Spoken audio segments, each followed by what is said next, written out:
Hello, lovely people. I hope all is well and auspicious. I am excited to bring you this problem here, which a lot of people look at and they go, huh? I can't do this. But fear not, because it's just applying a few laws of indices. That's all it is, and just recognizing a few things. And once you can recognize those things, you'll be off and running. So let's get straight into it.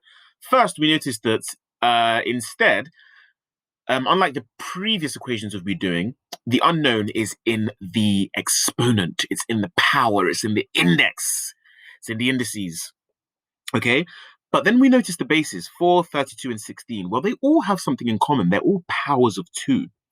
4 can be written as 2 squared, and that's to the power of 3x plus 1.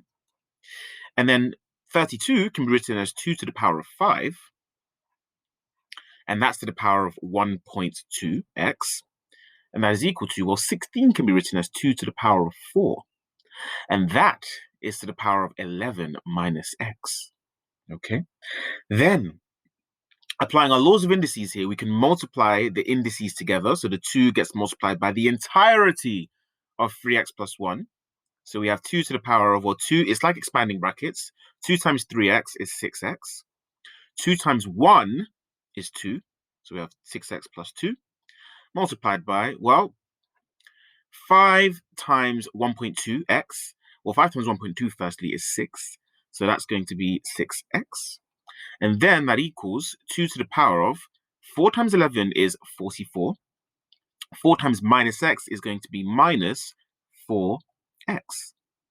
Okay, then we can apply our addition law for indices. So 2 to the power of 6x plus 2 times 2 to the power of 6x. We add the powers because we're multiplying. So that's 2 to the power of 12x plus 2, collecting like terms, which equals 2 to the power of 44 minus 4x. Now we've got 2 to the power of something equals 2 to the power of something else. So those two indices must be equal. So I'm going to say that 12x plus 2 is equal to 44 minus 4x.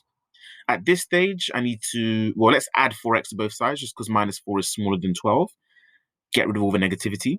So plus 4x on both sides, I get 16x plus 2 is equal to 44. Then if I subtract 2 from both sides, I get 16x is equal to 42. Okay, and then x is going to be equal to 42 over 16. Okay, so 42 over 16. Can I simplify that? I guess I can, maybe. So what is that? 21 over 8. I'm happy with that. So x equals 21 over 8. And that's a wrap. We're going to look at another question in the next video. And it's going to be another one that's similar. Oh my gosh, look at it. You can already see it. You're like, what? But normal people will have you thinking, no, this is impossible. I'll have you thinking, you just got to apply the rules. That's it. Takes a bit long, but you just got to apply the rules. All right, so this is for the next video. Stay tuned to find out how it's done. And before I go, let me just share this with you. Look at this. We've got all these equations, all of this that you can be a part of. Okay. So I will leave that with you. And please join. As for now, take care.